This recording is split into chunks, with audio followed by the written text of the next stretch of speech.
Thank you so much for joining me. Welcome to This Week in Tyranny. Thanks for being here with me on September 28th. It's episode 147. So, I want to talk about the moral outrage that we have seen in the community, in the world, as we are now 2 weeks away from what happened to Charlie Kirk. People are in shock, understandably, that this is the world we live in, that we have political violence in America, and that has caused a lot of outrage, persistent outrage, right? Not just the day of. And also outrage at the fact that many have expressed support for political violence, just support for violence in general. Many have expressed outrage in response to that. And it inspires this video because of the reaction of people that I've come across, not just online, but in person.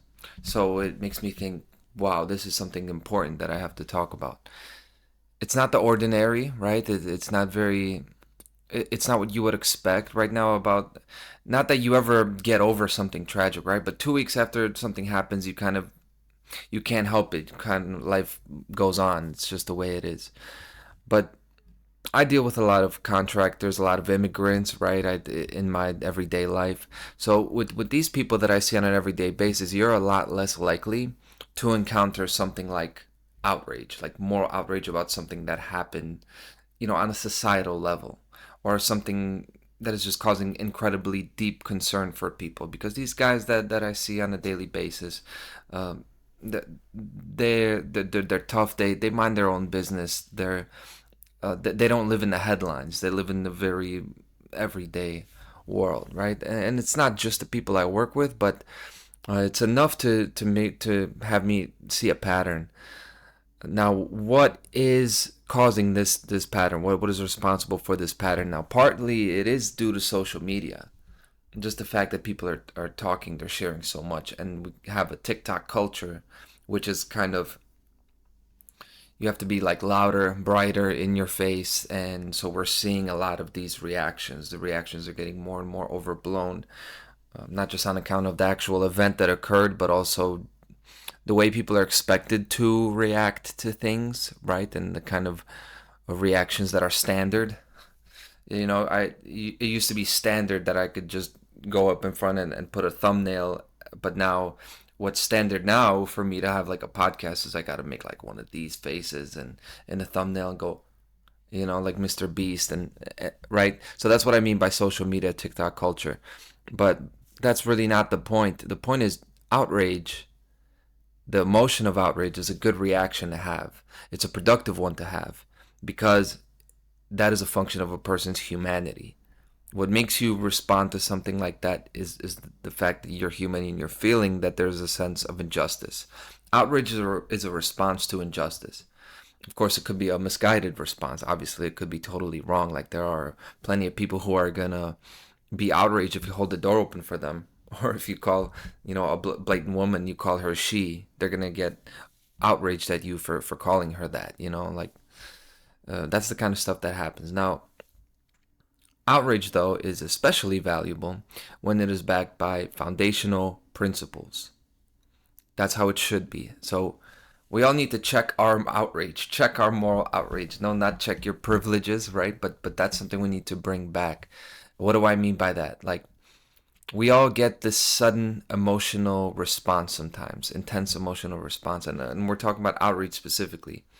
When this happens, it's useful to put the shoe on the other foot. At least, I'm not telling you how to live your life, but that's what we're going to do for this show. We're going to put the shoe on the other foot and make sure that we are not being hypocrites. Because that's the main accusation, that when you're trying to get change accomplished, the main pushback you're going to get is, hey, you're being a hypocrite. Why are you outraged about this, but not outraged about that? So these people online who have seen this, what happened to Charlie Kirk, they've seen it happen, and things happen that make them say, how dare you? How dare you say this? How dare the people online say that? Well, we should ask ourselves, would we, the people who are outraged, would we blame another country or something that an American does, right? This is something that a person in America did. Would we blame another country for that? Would we mock the death of a political figure, if that were to happen, a guy we can't stand, a girl we can't stand, they die, would we mock their death? Would we call for more violence if it occurs? Would we call for more dominoes to fall if someone that we think is responsible for injustice were to get taken out like that? And many would say no. I get that. If Joe Biden or Andrew Cuomo would have died tragically, the conservatives wouldn't celebrate. And I would concede that there's some truth to that. And there is some moral outrage, some of this that we're seeing people express, that is actually based on foundational principles, so no problem with that, right? Yet, while most of these people that are outraged by the people who are celebrating Charlie Kirk's death, they wouldn't celebrate if the shoe was on the other foot. Yes, okay, but a significant number of people do that. They do that today. And you can find videos of children in war and suffering in the Middle East, and you're going to find comments there on whatever website you're going to find it on. They're saying like, good. They're saying, I love seeing that. They're saying, another one down. We got a lot more to go. Things like that. And you can find a crime scene photo or something like that where a liberal was involved or an immigrant, right? And there's an element of people out there online that celebrates that. Or I know you've heard this one before. They wanted to vote left. They wanted to vote Democrat. They lived in blue cities. They got what they asked for. We've all heard that before. They've got what they asked for. And I point that out. Now, of course, people will say, hey, hold on. Those are fringe extremists, right? Those are extremists. They don't represent us. That's not us. 95% of people are not like that. But that's exactly the issue. Exactly the issue. There are fringe extremists on your side. Now, this applies to both sides, but I'm talking to the conservatives now because, this is who is morally outraged as a result of what happened to Charlie Kirk. There are fringe extremists on your side too, and there are only two sides. So it's not like you can say, oh, they're not with us. They're with you. If you've got a two-sided thing, it's only one or the other. So you and them are together, and you eat from the same table. What I mean by that is, if you vote for the same representatives as those fringe extremists, you're supporting the same policies, you're agreeing to endorse the same individuals to implement those policies, then that representative, of course, is going to represent both you and those fringe extremists. You're part of the same constituency for them. You're like the shareholders. You're both sitting there at the shareholder meeting, and the CEO is like, all right, man, we got to make our shareholders happy, both you and the fringe extremists. And maybe more importantly, the same military serves both you and them. Not literally serving you. Obviously, the military doesn't serve the people that they fight on behalf of. But there is an implicit contract there, wrong as it may be. At the end of the day, people are getting killed in your name, and you're together. So that's very real. That hypocrisy is out there. But it is not only in that sense that you are under the same umbrella as those among you who do and say outrageous things, even though you don't want to be thrown in together with them. Not only are you in bed with the worst of your political party, even the best of you advocate for violence. Even the most centrist, pacifist, well-meaning, good-hearted among you who supports a political party advocate for violence. That's very simple and plain. Any citizen who votes for the officials of any nation that has a flag, a police force, a law code, you're speaking in favor of violent organizations. Now, I know I'm starting to sound like Larkin Rose, right? But I want to do something just a little bit different this episode and go back to foundational principles. Like, you're speaking up for violent organizations if you're speaking up for a political party, and you're doing it. And these violent organizations are doing it against your own people, let alone the people of other nations. And a very simple example to prove it, I could leave like a broom on top of my car and just leave it on top of my car in the parking lot. And for whatever reason, some cop, whether he has the right to or not, he could write me a ticket for it. And if I ignored that ticket as would be just reasonable to do so. I shouldn't respond to something like that. If somebody puts a sticker on me, I don't have to do what the sticker says, right? So it would be perfectly reasonable to ignore a nonsensical issue like that. But if I did that, then I could get notices to my house and I could get warrants put out for my arrest all the way up until the day where some sort of law enforcement agent would feel empowered enough to arrest me or arrest you, someone who did nothing wrong. And at that point, going from, remember where it started, a broom on top of a car, something that's not violating anything, you now are facing violence for which you have no recourse. You have no self-defense. You have nothing you could do. That's living under government. Now, these are the basics of natural law, of what I'm talking about. Don't engage in violence and leave people alone unless they are engaging in violence. And hold individuals responsible for their individual actions only. Those are the principles here. We can only be morally outraged at individuals. See, there's no place for moral outrage against an entire demographic. Moral outrage can only be directed at certain individuals. And this is where the foundational principles reside. Their principles are at the individual level. Principles don't apply to big groups. So the underlying message or the spirit behind this moral outrage is the violent liberals killed Charlie. That's what we're feeling. That's what we're thinking. And they didn't. See, the violent left did not kill him. One of them did. One person did. One person killed one person. And that's it. That's all that happened. Same thing with that man on the train that killed that Ukrainian girl. That was one person killing one person. You want to extrapolate that to apply to groups. It doesn't apply to groups when you're talking about principles. When you advocate for an action against an entire group or party in response to an individual action, you're leaving behind foundational principles. They don't apply there. Now, I've mentioned this a couple times already, foundational principles. Which foundational principles? What am I talking about? Property. It's very simple. We're just talking about property. What is actually yours? What's yours is yours and it's nobody else's. That's it. That's the foundational principle that human coexistence is dependent on. All these other controversial and complicated issues of the world could be settled rather quickly if you just followed the trail of rightful property. Does this person have the right to this? And then you follow it like connected dots, and that's it. And rightful property, I'm not talking about based on a certificate or a land deed or something like that, right? But ownership is determined by individual presence, really. The claim that says, I am here. I am here. I am this. This is part of me. This is my property. That's true property. If you're coming across this, that obviously there's more like that should be a whole presentation, which I'll probably do one day, right? So you're thinking, oh, what about if you own an apartment and somebody walks into it? I don't have time to address everything, but fundamentally, that's the claim, right? I'm going to keep moving on now.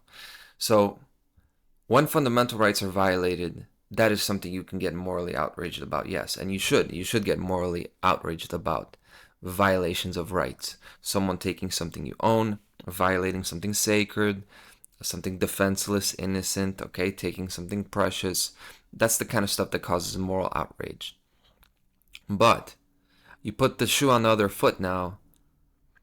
It was moral outrage that caused Tyler Robinson, if he was indeed the shooter, right, at the innocent or until proven guilty, right? But whoever did that, it was moral outrage that caused them to do that. At least, not to get into conspiratorial, because for the purposes of this, we don't need to talk about the conspiratorial, right? Because, again, I'm not talking about a select few. I'm talking about this applies to the entire world. Okay, if somebody's committing a political assassination, unless we're saying they hired to do it, then it was moral outrage that caused them to do it, right? Now, how so? I don't want to claim to pinpoint it exactly, that I know what's inside somebody's head, right? I don't know him. But it's things like this. I'm going to give you some examples of things that uh, Charlie Kirk did that causes moral outrage for people. Moral outrage. The church infringes on personal liberty first, right? Being an arbitrary controller of human behavior that within a certain community, that they don't have the right to do it. Like, it's kind of arbitrary, like giving all these people this set of rules. The church, yes. Abortion's a big one. Infringes on the of property rights of a woman's right to her own body, right? If we're talking about individual property rights, that's abortion for you. What's another thing? ICE, Immigrations and Custom. I actually don't know the acronym for them, but immigration is breaking up families. They're violating their property rights. They're taking them from their apartments, right? They have the right to their apartments, right? In any other context, they would.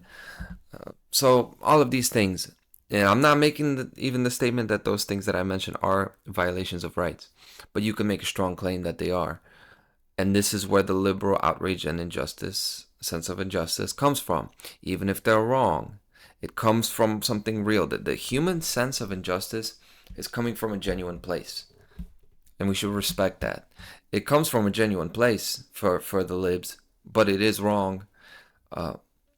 The justification behind political assassinations like this, it's wrong, and what it is really is guilt by association, which is a fallacy. It's not a foundational principle. Now, I'm not saying that some people don't share guilt because they participate in a process that is immoral. So it does matter. That does hold weight, right? That you're associated with somebody who's doing something immoral. If you're condoning something that is wrong, yes, you're wrong for that too. But when it comes to taking action against somebody, okay, that type of action, only the person that committed the original immoral act is guilty. It doesn't extend to a group. So then, is it true moral outrage? And I'm saying this to both sides now. Those that are outraged by the conservative approach to overreaching into people's lives, which has happened, right? Just the same way the left was overreaching in our lives with the mask wearing and the mandates and the contact tracing. Now there is overreach in other areas, right? What they're teaching in schools with the abortion. Again, I'm just saying that this is the way it's set up. That moral outrage, and then the outrage, those that are outraged by the killing itself, which is who we started out talking about. Both these groups, it's not moral outrage against an individual based on foundational principles.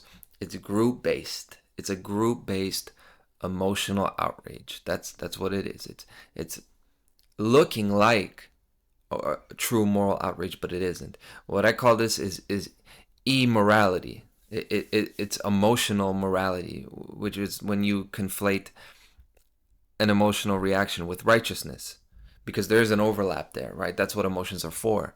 They tell us when someone is treating us wrong, or when we are treating them wrong, right? That's what emotions are for. They give us this this like testimony of reality, and like our soul, we feel that to be, yes, this is the way, this is what must be done, right? But of course, emotion has to be backed by principles. It has to be rooted in reality. This is the point, the big point I want to make about moral outrage. Is it really moral outrage, or is it immoral outrage? Is it just immorality? And there's a lot of immorality that going on all over the place, that what people stand up for and argue on behalf of being right is not actually based on principles. It's just really feels like it's true because it feels like it's true. That's all it is. It just feels like it's true. And that goes for both sides. Get as offended as you like, right? But it's not really. I think my last two shows were actually pretty offensive. This one shouldn't be. This should be the least offensive show I've ever done, actually. So I want to go from talking about moral outrage to talking about reactions reactions and responses. Because another thing I've heard from people, now this is from a whole different set of people. I've heard one set of people be outraged and shocked and horrified. I've heard a whole another set of people say, all that matters is our reaction. All that matters is our response. And that sounds right. It sounded right to me at first. This is, the people who are, say, in the know, or at least they're aware of how these huge mass trauma events go down. It makes sense that they would say this. I agree with this, but I've heard this so much now about it's our reaction that matters. It's only our reaction that they're worried about. It doesn't matter. It's not about Charlie. It's about our reaction. It's making me think that what if this toned down non-reaction is exactly the reaction they want from us, from the people who are aware, right? Because what you're really saying when you say don't react, you're really telling people, I'm not a participant in this. It's like you're too good to talk about it. It's like you don't even want to get bogged down to talking about that. It's like if someone asks you, hey, do you watch UFC? Do you watch football? And if your response is, oh, no, I don't really watch that stuff. It's not that you're insulting them, but the other person takes that as, oh, so there's no connection there. The person has basically said no to any kind of shared common ground to build a communication, to build a conversation on. So when we say it's only our reaction that matters, it feels like we're ahead of the curve, right? But isn't this like the people that go to a protest, like the protest, and then the police, of course, come in with their riot shields, and these people, because they know what happens at protests, they get their phone out, they record, and they're like breathing down the cop's neck to see what they're gonna do. Like any kind of thing that they do, they're gonna be there, they're gonna record all of it, and you think about then the cop in their situation, what that feels like, right? But that's beside the point. So when the cops advance, I think I should have found one of these videos. They're like, don't react, don't push back, don't give him a reaction, don't give him a reaction. And it's like they're ahead of the game, right? They already know what's going on, so they don't want the same old thing to happen over again. And then say somebody gets pushed by a police officer and they fall down on the ground theatrically. One woman falls down. I've seen this happen. And everyone is like, oh my God, why did you do that? You pushed her. And it's like, it's like the end of the world, when obviously there was no cause for that. This kind of thinking about the reactions, it's like being a non-participant in an event that you're physically a part of. You're there, but it's like you're not really there. You're not reacting to it, but you're anticipating a certain reaction. This is what I think we're doing. People who are more freedom-minded, conspiracy-oriented, we're anticipating the reactions because we've seen so many of them happen now. We're living in this social media, TikTok culture. We're like almost traumatized that something happens and then the herd of sheep is going to go this way, right? We all know that. But in fact, we're losing them. We're pushing them away by being non-participants in it, by not reacting. In fact, reaction is really the wrong word for it, because what we are really talking about is response here. When people are saying it's our reaction that matters, what they're saying, we're talking about the response. Like, say, if we call for imprisonment, if we call for control and censorship, that kind of a response would be too far in another direction. It would be wrong, and this is what they want to cause. If our response is to pass gun legislation, that is the response that the government wants. That's for their benefit. When we're talking about reactions, the reaction already happened. It's gone. The reaction happened immediately and involuntarily. Like, when something happens, what's your reaction to it? For many, from different people, there were different reactions. There was fear, annoyance, there was frustration, anger, for different reasons. And the interesting thing when I was pondering this and thinking about it is, actually, the reaction is what matters. Maybe even a lot more than the response. Maybe the response doesn't matter. The reaction matters. Because if we're talking about a response, societally to what happened to Charlie Kirk, I mean, what are we gonna do really? We're not really deciding what laws get implemented and what executive orders get taken. So what are we really gonna do? Nothing. As a mass movement, would it inspire some kind of positive change? I don't think so. Maybe it's true that the best response is no response.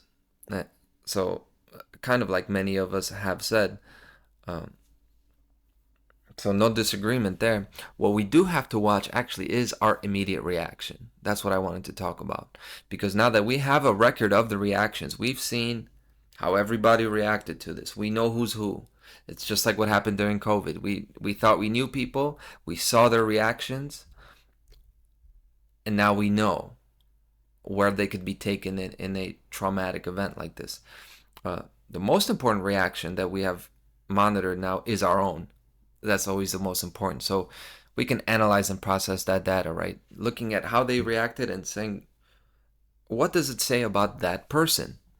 Not to judge them, but to learn from them, right?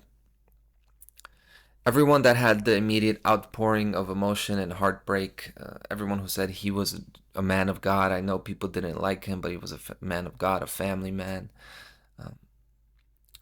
What that shows about somebody is that they don't have an understanding of the institution of government. I don't like to say it like that. It's like insulting, but any spiritual tradition or any faith, any religion runs opposite to government. So if you're a Christian, you shouldn't be voting supporting any kind of a worldly government. That's pretty simple. And whoever you believe in, whatever faith you practice, you should be an anarchist. It sounds backwards, it sounds counterintuitive, because like you think about heaven or the kingdom of God and you think about anarchy, they may as well be opposites, right? In the way that they sound, the way that they feel to us, the images that they inspire. But that contradiction is not there in the thing itself. The contradiction is not me proposing that God's kingdom is one with no government, and that God's earth it should be one with no governments. The contradiction is on all of you who vote for public officials. Because very simply and plainly, every single president, every single prime minister, every single governor has been an antichrist. That's the truth. They're Judases, they're spawns of Satan. They are legion. Okay, that's really the case. The contradiction is there. Why anarchy doesn't feel godly, but in principle it actually is. Because there can only be one ruler, there can only be one king, right? And it's the creator that wherever you think the gift of love comes from, that's the guy, okay? That's the guy to vote for, and he doesn't need your vote. So anybody else you're voting for that can control another person, they don't have the authority, because like we come from the same clay or whatever we come from, right? Now, I know that a spiritual relationship, a relationship between a person and their creator, that's very personal. So I really don't like to judge all that and tell somebody what isn't, or what is spiritual, what is, in line with God, because it's what place do I have to say it? But you can tell with presidents especially that it's not genuine. You can tell that all that stuff they're talking about God, it's not genuine. You can't tell with everyone, but you can tell it with Donald Trump. Let me not mince words about it, right? And for someone to put on the faithful man act in front of the world, that's so egregious to me that I would almost trust a Satanist more than a guy like that. I would trust an open, black-hearted Satanist more than somebody who's faking a devout man act in front of the world. And I'm not talking about Charlie Kirk here. I'm not saying that he wasn't sincere in professing his faith. I think he was sincere. But I will levy the accusation that while he was praising the God of nature, he was actually serving the system that is opposed to the God of nature. He was serving Satan just like the Satanists. Why? Because he was close to the commander-in-chief of the United States military. He was doing recruitment for the United States military. It takes true cognitive dissonance to not grasp this statement. Whoever takes that inauguration in Washington, D.C., whoever gets the presidency, whoever it is, he becomes a top killer very quickly. Becomes a top killer. Not you think about how many deaths is the president of the United States responsible for, because that is the head of the military. That's the main decision maker. So you think about the way you see someone and how many people they've killed. Like Jeffrey Dahmer killed 16 people. Ted Bundy killed 20. How many lives does the USA Commander in Chief end with their orders, with their decisions? Hundreds, thousands, tens of thousands, depends on which one, right? But we're talking about more than the worst of the worst. That's just facts. I'm just talking about factually, right? My question is, how many killings did Christ order? How many murders did Jesus Christ order his followers to commit, right? None, of course. So campaigning for military recruitment is not godly. I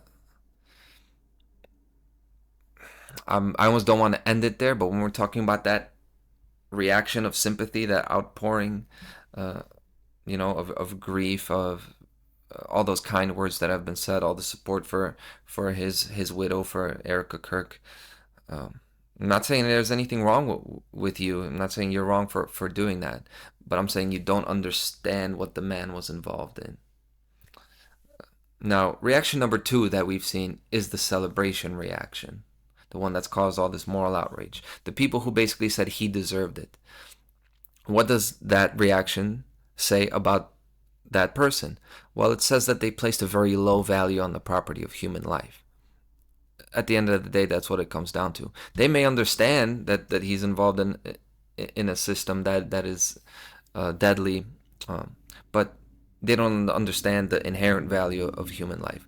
It's putting emotion over morality when you want somebody dead. It's like an emotional thing, right? I want him dead.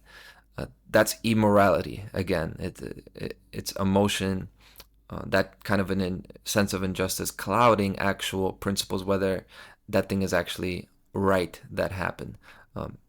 So you don't denounce it because you don't like the guy. Understandable, but it is that's what it says about a person like that. So again, reaction 1 and reaction 2, I'm seeing with both a disconnection of the actual value, a disconnection of recognizing the value of human life. Now, then there's reaction number 3, which is the people who said, don't be reactionary. The people who say it's all fake. People that said, hey, this was a ritual sacrifice. This was all planned and staged. Hey, this was a hoax. Hey, all this stuff. Okay? Plenty of people approach this in this way, that it's good to be cynical, it's good to be critical, but it's beyond cynical. It's almost condescending. It's almost like the problem is not that you're critiquing something. I think what we're learning about people is, and I've read so many posts like this, right? So many comments on the internet that portray this kind of, it's like a supreme knowing. People act like they know everything already. This is the alarming thing for me. It's like you're saying, how Mario Kart, they throw the banana peel out of the car, and it's like, you're in first place. You're saying nobody can throw a banana peel in front of my car because I'm in first place. So nobody's getting over on me. I know exactly what I'm doing. No one's going to manipulate me. But this is like, the reason you're in first place is because you're the only one racing. It's like you're not even getting involved in the conversation. You're not going to get involved in it because that's exactly what it is. You're not going to get involved in it. It's like a boxer who's going to boast an undefeated record. He's never lost, but they've never fought anyone. So that's why they're undefeated. They're not even getting involved. So I've seen this reaction. Now, what does that reaction say about the person? So it's good to be stable. It's good to be not fooled, not moved, but this is a statement of non-participation. And if we cannot engage the public at their level, if we're not able to put their experiences into perspective, what they care about, and we know they do care about this, then we're relinquishing an opportunity to connect. We're losing the opportunity to learn and teach. So yes, we need to teach people about psyops and natural law, but we also need to learn from these reactions, not just theirs, but ours. Because if you fell anywhere near any of those third reactions, you have a worldview vulnerability, meaning you could be led astray from what is truly best for you, truly best for your family, truly best for everyone.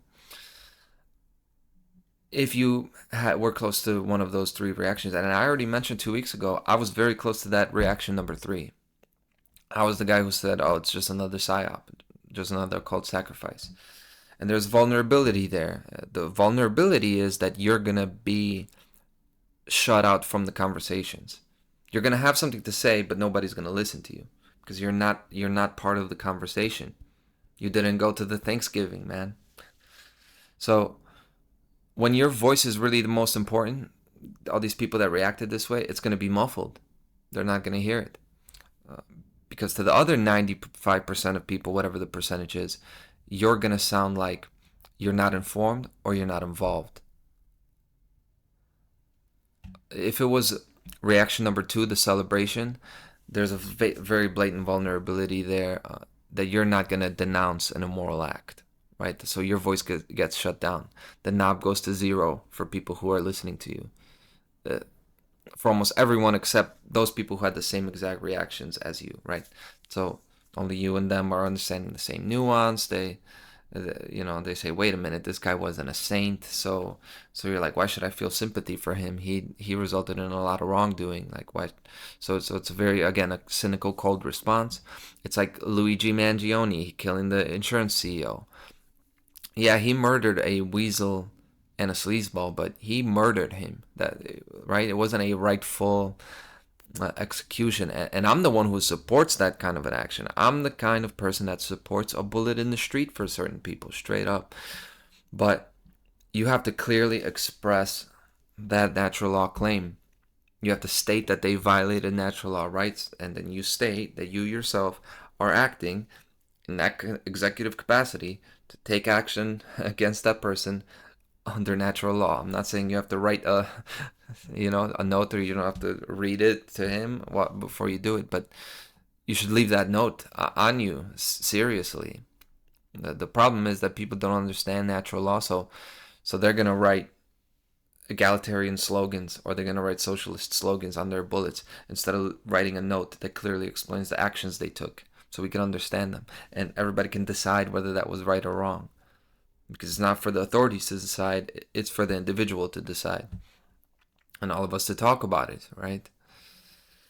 The bottom line is both Brian Thompson, the CEO of United Health Group, and Charlie Kirk, they stopped just short of violating natural law in a way that earns them what ultimately happened to them. In other words, they were close, but they didn't deserve it. Sorry if that sounds, I know how that sounds.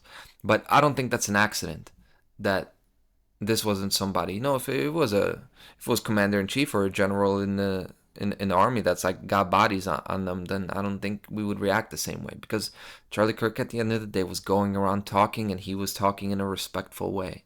He may have been saying disrespectful things and may have been advocating for people to lose their rights, but he wasn't degrading anyone. He wasn't insulting them personally, right? So I've said this before, kind of hard to dislike objectively. Disliking objectively, a bit of an oxymoron. But anyway, I don't think it's an accident. I'll say this. Today is the September 28th. It's the 59th day of the Warsaw Uprising that lasted 63 days, right? I mentioned it when it was day 1. This is a time where true underground resistance against the Nazi occupation of Poland. There was the underground state that lived under that occupation for 5 years, and all these people that were mostly young kids and a couple of generals. They did a counter attack to basically liberate the city of Warsaw and to fight back. Really, it was a suicide mission from the start. That's not the point. The point is it was for freedom. what happened during this, and actually happened before this, it's not just the Warsaw Uprising, but just the way things would work in occupied Poland, is there was no Polish government, there was no Polish culture, everything was under the Nazi banner, right? But of course, life went on, and the people who were fighting for liberation, who were resisting the tyranny, they did underground trials and executions. They would meet together with themselves, obviously in secret with each other, and they would read the charges against, say, the Nazi commander that was torturing people and kidnapping families and shooting people in the head in the street. They would read their crimes, and he would be found guilty in their own trial, and then they would carry out those assassinations. The one of the most famous, the one that I love, is against Franz Kuchera on February 1st, 1944. One of the Yes, it's one of these things that actually led to the Warsaw Uprising, because after that, of course, they killed 300 civilians. Right, that's the kind of shit that would happen. But that was a very significant event, and that is an example of a rightful political assassination. And part of what makes it rightful and righteous is that it was stated, and it was very clear that they are not doing just that it wasn't just an emotional act. It wasn't a terrorist act. It wasn't just because of revenge. It was stated explicitly why, under principles. That's a righteous execution. These ones weren't. So we talked about the reactions, the vulnerabilities of the people who celebrated. Now, what about the vulnerability of people who had the outpouring of sympathy, the praise, the thoughts and prayers, right? This is the most common. This is the vulnerability that we all have as human beings. We have the vulnerability that we tend to think the best of someone. We actually tend to give people the benefit of the doubt. So we hope that when we see something good, we're hoping that it's actually good. When we see something inspiring, we're hoping that will persist and it is true and genuine. And that's the way it should be. I think so, at least. I don't want to live in a cynical world where my first instinct of somebody is that they could be a scammer, that my first reaction is suspicion. But the fact of the matter is, this does leave us vulnerable to emotional manipulation. It's the price of having an open, warm heart. And that's a price I'm willing to pay, which makes it all the more vital to have that scrutiny in the back of your head, right? After having analyzed all these tragic events and thought them through, and ask yourself, hey, why do these things happen really? Don't shut down from it. Don't dissociate. Why does this happen? And the answer to that question lies in natural law perspectives. Okay, we're going to the natural law perspective. First thing, okay, this is my mathematical proof over here. Murder is immoral. Okay, very simple. You cannot just take somebody's life if you cannot directly prove that they are causing violence to somebody, right? It's like, okay, if they are doing that, then all bets are off. Then you got to put a bullet in their head, whatever.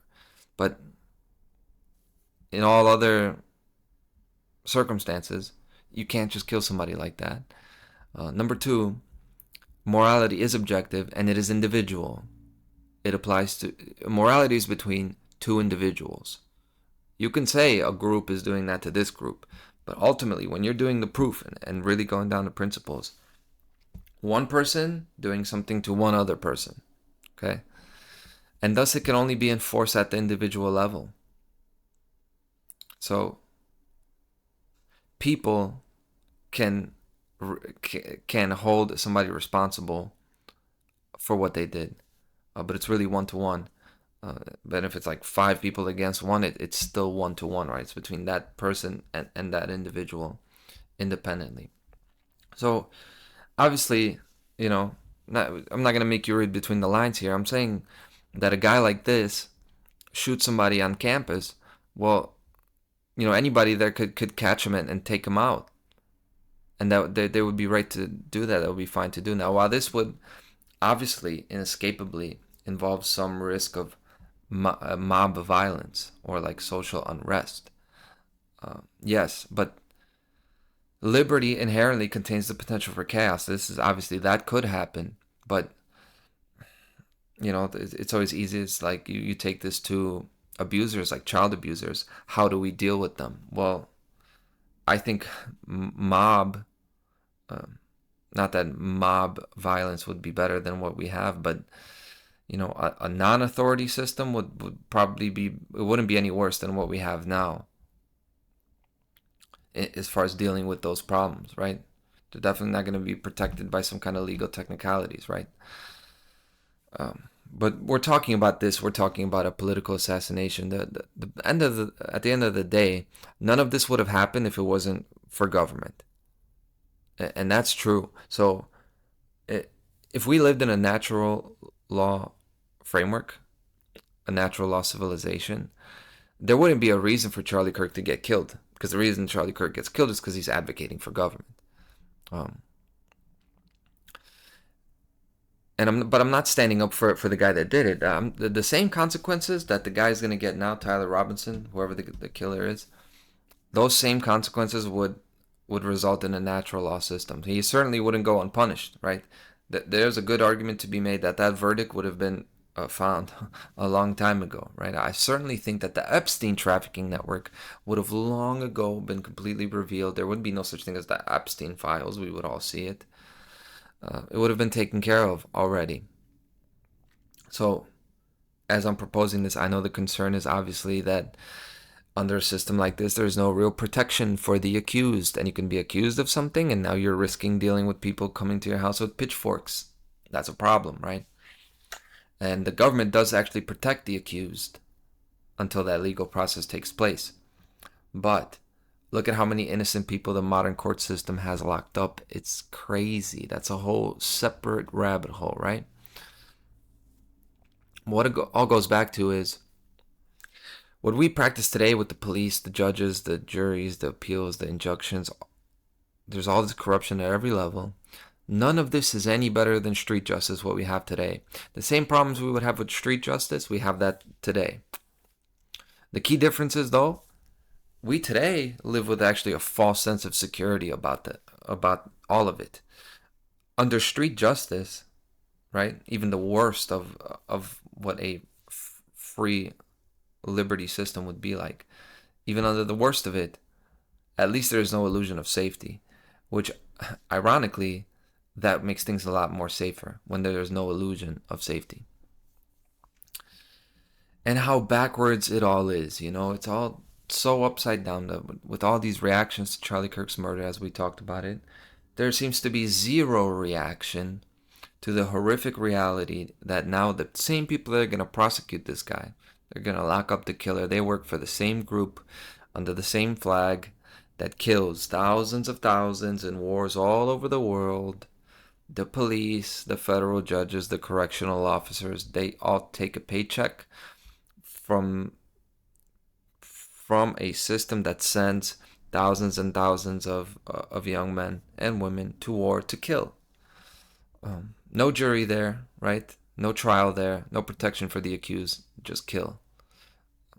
And chances are this is obvious to you. If you're listening this far, you probably know me. You probably feel the same way about institutions of war, of the so-called institutions of justice, right? So you're all too familiar also with the struggle of getting others to understand this, right?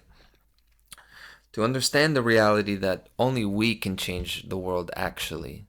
Only us.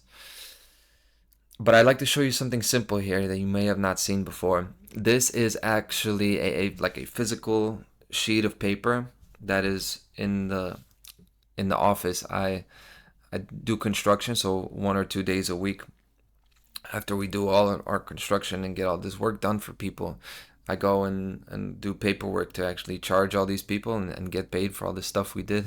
So in there is this. I didn't print this. It was there when I first went in there. And it's called, I love the title, The Best Quote Ever. You could tell this is like an early 2000s meme with that font. Yes, this is the best quote ever, okay? And then you see a picture of this guy, Lieutenant Colonel Jeff Cooper. I don't actually know if that's him, but that's his quote, right? I'm assuming that's him. Here it is. If violent crime is to be curbed, It is only the intended victim who can do it. The felon does not fear the police, and he fears neither judge nor jury. Therefore, what he must be taught to fear is his victim. Well, people must be taught to fear the potential victim. It's on us to hold violent people accountable, both in the street and in government. We got to hold them accountable. Now, the feeling that seems to set in when we talk about these topics, self-defense, street justice, it's always like a cold feeling. It's a feeling of isolation, where instead of trusting each other, we can't trust one another because every person is a potential threat. There could be a gun in every pocket. Everyone's a potential threat, looking out for other potential threats. That's not the world I'm proposing. What I am proposing is individual power and agency, which is really the first building block of community. To me, that's the building block of family. You could say love is the first element that creates mutual respect, connection. But love is an emotionally charged word. And actually, let me take family out of it, right? Because family is something different. We're talking not about children and parents and partners. We're talking about adults coexisting in the same area, right? It's not love that is keeping bad things from happening. It's individual power and agency. That's what I'm saying. What you need to build a community is just to recognize that everyone, no matter if you like them or not, they have the same kind of power and respect. They have the same kinds of things that they could do, and they can do it in those, the circumstances are the same for how they can exercise their power. That's called separation of powers. That's called checks and balances. Not that I'm a constitution lover, right? But I'm just talking about objective principles, free market principles that work. How things work in unregulated systems, self-regulated system. Nature is a self-regulating system. You see, there's no slavery anywhere in nature, right? You realize that, right? There's none of this, all the worst things about humanity. You don't see any of the animals doing what we do. You don't see like nature doing that. It's only us. Because we went away from a self-regulating system, or in other words, we were never under one. Really, is more true. Now, this starts with how to build a community. Everyone is responsible for themselves and doesn't answer to anyone else. That makes it easy to get along because you start out with already a shared common ground, and then people can just express, they can get along. They're not forced to get along with anybody they don't like. They can get along with who they want to get along with. Pretty easy. And if you don't like it, you may not be happy about somebody, but you can always just go home, and nobody's forcing you to get along with anyone. The criticism with this is the obvious one. How do you deter violence? How do you stop violence from happening that is hidden, right? If nobody is accountable to anybody, how do you stop abuse? If there's no system to go and report the violence, right?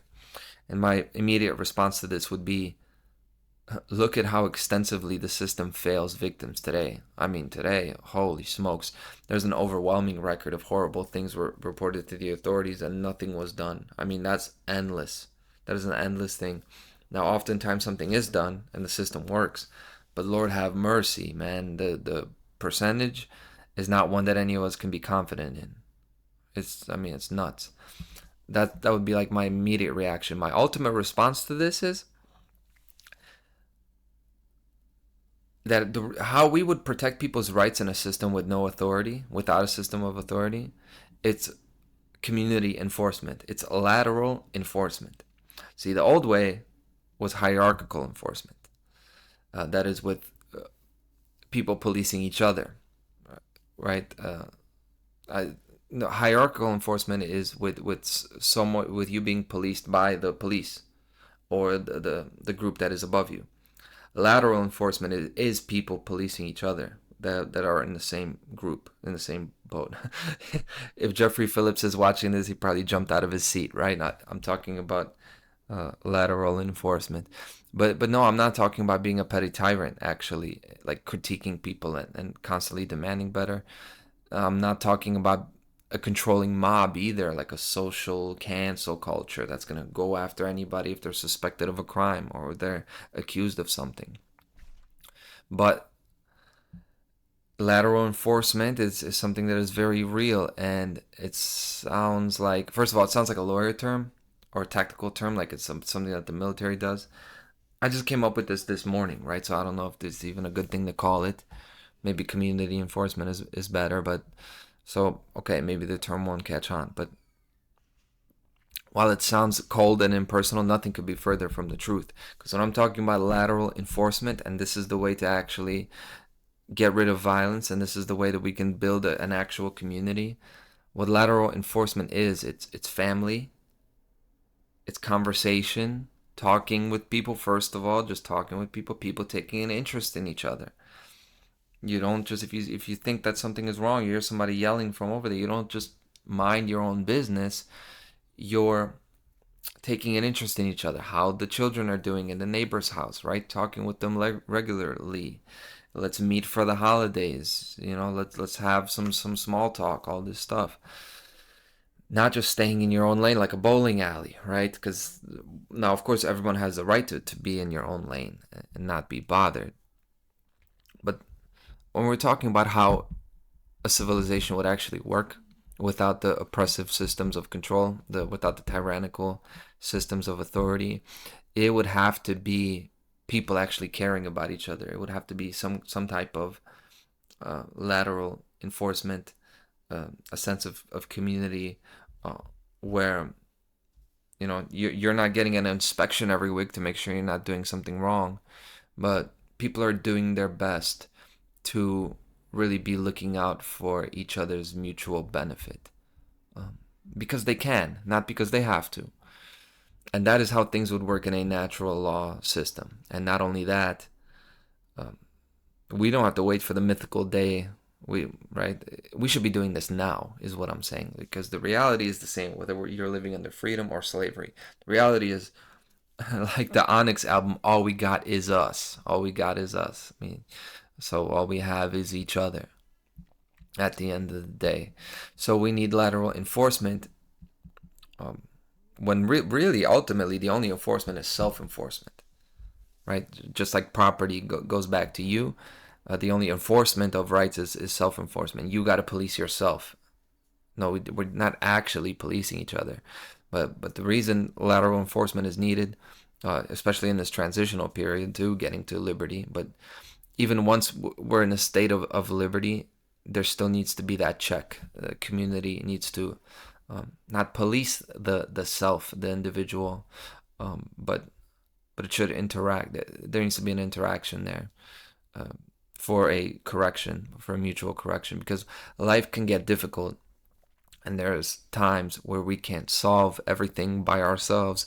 As a matter of fact, we actually can't physically live. We can't function without feedback from the environment. That would be called solitary confinement. So that includes feedback from others. We need feedback from others, from each other.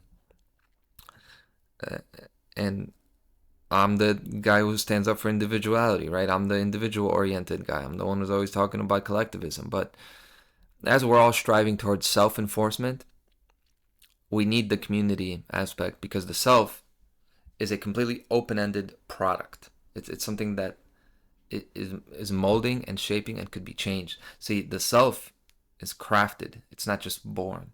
Yeah, you're born with property and rights, but when you're talking about self, when you're talking about self-enforcement and adults, living together, coexisting, and the morality of human behavior, human interaction, that is not born, that's created. So there needs to be a lateral enforcement to aid in the process of each person developing their individual holistic self. Now, wrapping this entire story up, it's not a story, it's a show, but it's like I'm telling a story, I guess. So I talked about our reactions and how to monitor our own reaction as well, right? And learn. I talked about moral outrage, and then also how to monitor our own moral outrage. Are we actually right to be feeling that? Are we just being immoral, right? I talked about independence and community. And with all this that I'm saying, there's a check and balance here as well. There's a check and balance here to because you always have the right to disagree with me and just say no and say, I don't want what you're giving me, man. And that's what it's all about. But I guess it is a story, because these are the lessons we learn in life. This is the lessons that I've learned in life. So we're inspired by something. This is the way it goes, right? You're inspired by something, you pursue it, there's something you want, and then you push for it. You try to make it happen. Uh, Along the way in making that happen, we encounter opposition. We get resistance. We change. Okay, we give some, we take some. We get resistance. These two forces are working together. The key to life for me is to ride those forces like a wave. You're never going to conquer them, like in a lot of spiritual traditions, like meditation traditions, or even religions. You're trying to like conquer those forces, right? You're saying, I don't want duality because it's forever like a hurricane. It's going to be up and down, and that is not the right way to live. So I'm leaving that behind, and I'm just going to pray to God, right? That is not the way I live. We should ride those forces like a wave, because otherwise we'll be crushed by them. That's how I feel. This Week in Tyranny started almost 3 years ago. It was like a big hands off. This Week in Tyranny was like a harsh no, a no to the world, a mockery of the media, an attack on mainstream narratives, all this stuff. It used to be the most hardcore news show, right? Now it's episode 147, and I'm talking about embracing people and reaching out to others. And at no point is there contradiction there. It's just the flow, man. This is the flow, and I'm just learning from the world as I go through it. But as we learn, we also should be teaching. And I have a lot to learn, but I've got a lot to teach, man. And I hope that you've enjoyed the bit of it that you've seen. Thank you to Apophysis for my intro, which I haven't made yet, but you'll have already seen it by the time I put this out. Their song Down with the Empire, they let me use it. Apophysis rocks. You rock also if you're striving to live under liberty and create your holistic self. So much love to everyone, and I'll see you next week on This Week in Tyranny.